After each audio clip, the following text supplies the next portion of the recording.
down there. It's on the website. But then we're going to be in Maryland the next night. It's Saturday. But excited about it, I guess. It's always fun to go up there. That's pretty cool. You don't know where in New York you're going to be, do you?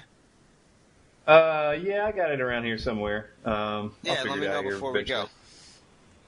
All right. What do you guys think? This is something that just it never dawned on me before. It just hit me, and I've talked about it in the podcast before. But I mean, the idea of Christianity and the idea of the church kind of coming like completely full circle, where it's going back exactly the way, like you were saying, paint a fish on your door. I mean, it's going back exactly where it began, where you're getting these home churches, you're getting people that feel like they have to have, their Bible studies and whatnot in their house outside of the organized, quote-unquote church. I mean, is that something that everyone else but me saw as being part of? I mean, it's clearly, churches would have to go underground and Christians would have to go underground at some point, but it just never dawned on me when I was reading all this, all the prophecy stuff, that would in essence be exactly as it was during the time of the early church. Mark? Okay. I just mentioned that, and I think yes, that's definitely something that we're headed towards, but From what I see, it's difficult to find, at least for me, it's been difficult to find even a small number of people who are pretty much in a similar place, that have a similar perspective on what's going on. The majority of the people that I come in contact with, which are Christians, don't have that same perspective. What I do believe, though, is as we go further into this 7-year period, where we're really at that final countdown stage, where we're coming up on that Battle of Armageddon, and excuse me, believing that as Christians we'll go through at least a good portion of that time. I just kind of feel that someday, somehow, some way, God is going to lead many of us to a safe place, take us to some place of safety, and I think we're going to find ourselves coming in contact with many other people who have similar beliefs, similar understandings to ourselves. Right now, I look at what you do, Frank, what Chris does. Maybe I do the least of it out of all of you. There's no question. I told you before, I'm shooting for the janitor's position in heaven. So I'm not, I'm certainly not the active guy here by comparison. But you kind of feel like, you're out on your own. You know what I mean? There aren't a lot of people in your immediate area that you can relate to. Some people listen. Some are more courteous than others. Some are curious. But I think as we get into that tribulation period, I think God's going to have to look out for his faithful, or going to want to look out for his faithful. And I think eventually he'll be pulling us together. And I just kind of have this vision in my mind that one day I'm walking over the top of a hill, and as I come down the other side, there's a group of people there, that are truly brothers and sisters and of the same mindset. So I don't know, maybe that's a crazy fantasy, but that's the way I see it coming together for me.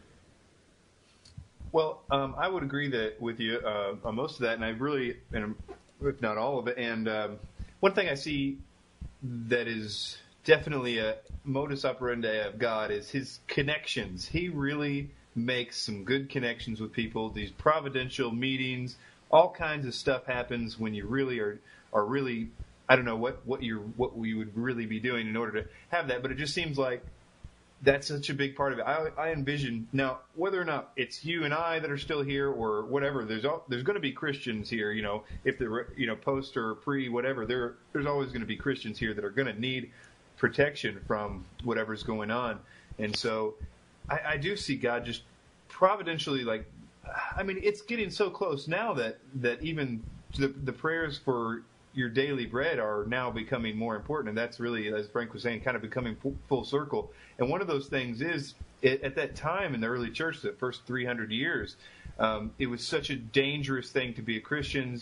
There was all these things, it was a fight for survival, and you had to be vigilant to survive. And I think that's the kind of situation that we're going back on. It's that same spirit that's against us that is furious because he knows his time is short and his fury is directed at us. And so it's going to require us to, as they did, require God's providential hand every single day, miracles. And I think that is a beautiful way to live. And I think we shouldn't shy away from that. All we should do is, in the meantime, store up faith. We need to be storing up faith so we can see those miracles on a daily basis and trust in his provisions. And faith comes by hearing. And I think that's what we're helping provide for people too, but from the Word of God. And I think I'm just excited in one sense because a lot of this craziness that's going on in this country for sure, and no doubt all around the world, as far as this moral falling away and this dependence on ourselves and all this stuff that is so far from God, is actually, in one sense, going to get better with harder times, because it's going to really put people that had no reason to trust in God, give them what I see as a benevolent opportunity to trust in the true King of heaven and earth, who is more than willing to provide. Certainly not, the Lexuses, but what we need, and it's such a, I'm sure, beautiful way to live. So we'll see. Anyway, well, yeah, you're talking. I don't know. We'll be grateful anyway. Yeah, absolutely. You're talking about living by faith, and as we get to those harder times, we're going to need to live by faith. God's going to have to direct our paths. He's going to be our protection. He'll be our ark. He'll be caring for us. And I really think we have to, like you said, Chris, work on our faith and guard our faith and bring our faith to the point where we truly can let go of things and say, God, this is really in your hands, and trust that He will see us through those times. And it's actually a very liberating way to live, quite honestly. It is. And His yoke is easy and His burden is light. Yep. So, go ahead. No, go ahead. I was gonna say, it's one of these things where we're talking about not really having other people locally to talk to about stuff and just really share with. I think that in my small life, I don't know many people. I'm not very popular. I don't I'm like, yeah, can we wait till like 10:30 or so to do this, because I want to go to the gym, because I go to the gym when no one's there. I really don't like being around people very much. But everybody that I know can't stand hearing me talk anymore. I've talked ad nauseum about so much and everything. I mean, it's like what I do in the podcast is, I have a sore throat before I even begin, because I've been talking nonstop to anyone that will listen to me. And I think it's important, and it's one of these things where, we talk about like kind of just planting the seed and, just, putting it out there so that when whatever happens, they kind of remember. And I think it's so cool because so many people that I talk to about this stuff, like, they're never going to remember who I was, like, I'm totally irrelevant in it. But they're going to know that I was talking about God, and they're going to know that I was talking about Jesus, and I was talking about the Bible. And, I'm really hoping that, like Mark said, at some point, I have a very similar daydream where, I'm somewhere different.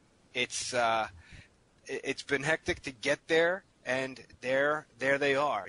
There are the people that I was, meant to be with. Because, as different as we are, and, we are supposed to be different from the rest of the world, and the rest of the world is supposed to see us as being different. Sometimes it gets very, very hard.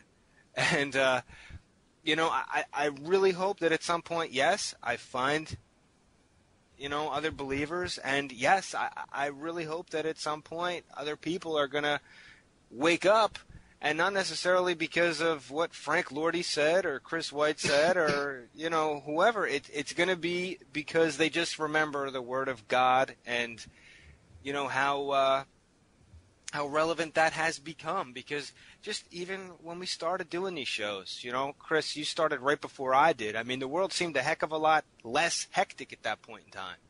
It just, in the matter of a little over a year, everything is really kicked off.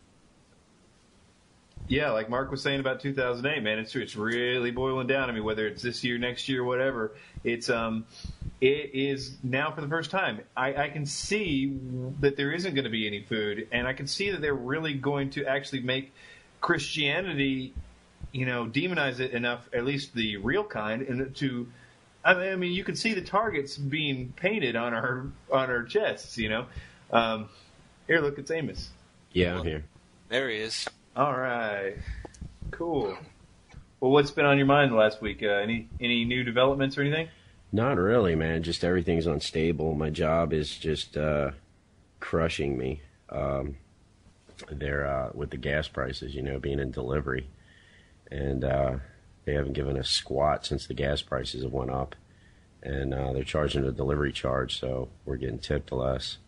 So I'm getting it from both sides. Yeah, that's one of the things. It's just the gas prices and stuff. That's one of those things that's gonna eventually. I mean, it's like that's it. I mean, there is no more business if that keeps up. And you say with your job, and I mean, what I do with the band. I mean, it's almost over. If we hadn't already had the markets we do and have the fan base that we do, we couldn't do it. Other bands can't do it. I mean, it's over. The clubs are shutting down. Everything's over, and I'm sure it's happening with everybody's job. So that pretty much means, something's got to change. Yeah. But yeah, I don't know. It's getting rough, man, because they're looting us. That's what they're doing. They're looting us. They're redistributing the money, and they're buying us back up. And if the Lord doesn't come back, it's we're going into captivity. But I don't think we're going into captivity to just one person. I think we're going into captivity into the beast system, and it's getting real. It's hitting home, and people aren't complaining about the gas prices anymore. Everybody's just hanging their heads. They're beaten. It's like pulling a nail out. They swing it back and forth until it just comes out. And that's the way people are. They just put the gas prices up, drop them down a little bit, put them up, drop them down. Every time they drop them down, it wouldn't go down as far. People were just shutting up right around when it was like $2.75, $3 a gallon, and now it's going back up. At least where I'm at, like $3.65 a gallon, and people just aren't saying anything. They're beaten. Yeah. They're just taking it, man, and it's pretty sad. But I just listened to Gordon's show 89 with that it's that guy Walter Baxter or whatever his name was. Man, that show was awesome. The guy he interviewed about the CAFR, the Comprehensive Annual Financial Reports. Have you guys listened to that yet? No, but I've heard about those. Yeah, that freaking show was awesome. That guy was just like, he was talking about how government owns everything. He was talking about how they hide things using the Comprehensive Annual Financial Report, and how he went in and checked them out, and the government owns 44 million stocks of Microsoft. They own 80% of the stocks in pharmaceuticals, the oil companies, and he's like, that's why you're not seeing anybody in government doing anything about the oil prices. These guys have sold us out. That's why they're kissy with the Arabs. And I don't know if you guys saw the file footage in Fahrenheit 9/11, where he was kind of making fun of them hugging and kissing on the Arabs and stuff. Oh, yeah. I've seen. I mean, the pictures are all over the internet. It's not that hard to find. Yeah, so that's why, man. They sold us out. They're in business with them, and it's time to. I think it's just the beast revealing itself. I think it's been here all along, but I think it's just it's revealing that it's here. It's time to come out into the open, and they can do it. Like I said in one of my podcasts, they can do it because Bible says when what is vile is honored among men, the wicked strut about freely, and it's dark enough. It's a dark enough time where they can come out into the open and nobody cares. So it's pretty comfortable, And there is a sense of helplessness on the part of a lot of people too. There's an acceptance that this is just where it is. Gas prices where they are. Food, like someone had said earlier, the food is next to really hit home. Before we logged on here, my wife and I were sitting down and she read a list of, I'm going to say 7 or 8 major companies. I wish I had the list here in front of me that just was on a news report today that filed bankruptcy. And I'm talking about major companies. So they're hitting us through the economy, and I guess in some ways they try to make us feel like we may have some say over what's going on, but for the most part, people are just accepting where we're at and